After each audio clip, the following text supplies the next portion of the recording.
स्वामी समर्थ. नमस्ते. ज्योतिष kitchen and recipe मध्ये आपले सगळ्यांचे मी अगदी खूप खूप मनापासून स्वागत करते. मी आज मस्त अशी मालवणी पद्धतीत कोंबडी वड्याची भाजणी करते, खमंग अशी. आणि त्यासाठी बघा हे साहित्य मी घेतले. अजून पण साहित्य आहे, पण जसं मी भाजेन ना तसं मी तुम्हाला साहित्य सांगते आणि किती किती घेतलंय ना ते पण मी तुम्हाला नंतर सांगते. त्यासाठी पूर्ण व्हिडिओ बघा. पहिले तर आता हे मी भाजायला घेते. मी इथे वड्याच्या भाजणीसाठी कढई घेतली आहे, गॅसवर ठेवली आणि 1 किलो मी तांदूळ घेतले आहेत. रेशनिंगचे तांदूळ आहेत, स्वच्छ धुतले आणि पंख्याखाली वाळवून घेतलेत. आता 1 किलो तांदूळ आहे, त्याच्यामुळे मी अर्धा अर्धा किलो असे थोडे थोडे भाजून घेते. कारण 1 किलो एकदम परतले जाणार नाही, त्याच्यामुळे मी थोडे थोडे 2 वेळा भाजून घेते.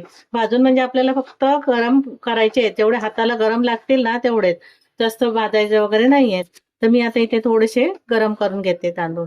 इथे आता तांदूळ मी हलकेसे गरम करून घेतले, जास्त पण भाजायचे नाहीयेत, फक्त हाताला असे थोडे गरम लागले पाहिजेत तेवढे भाजून घ्यायचे.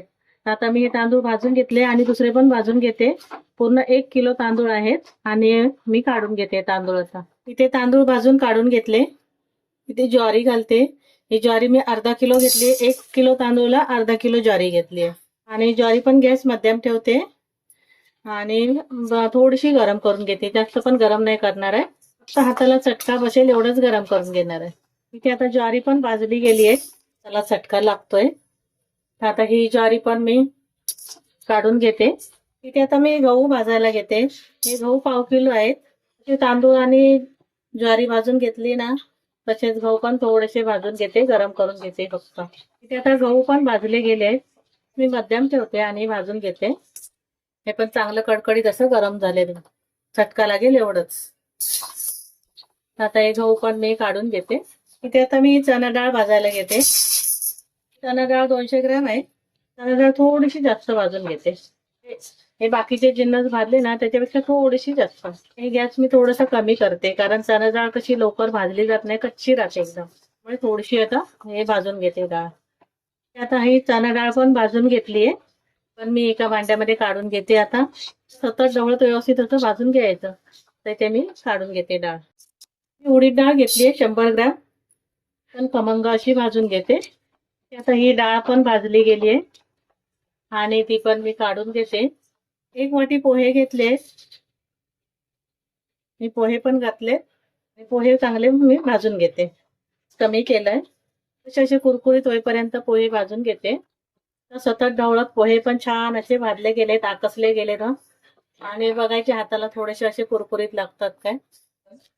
आता इथे पोहे पण मी हे काढून घेते, असे भाजून घेतले. आता मी धने भाजायला घेते. 1 वाटी आहेत म्हणजे 50 ग्रॅम धने घेतलेत. धने एकदम मस्त सुगंध येईपर्यंत भाजून घेते.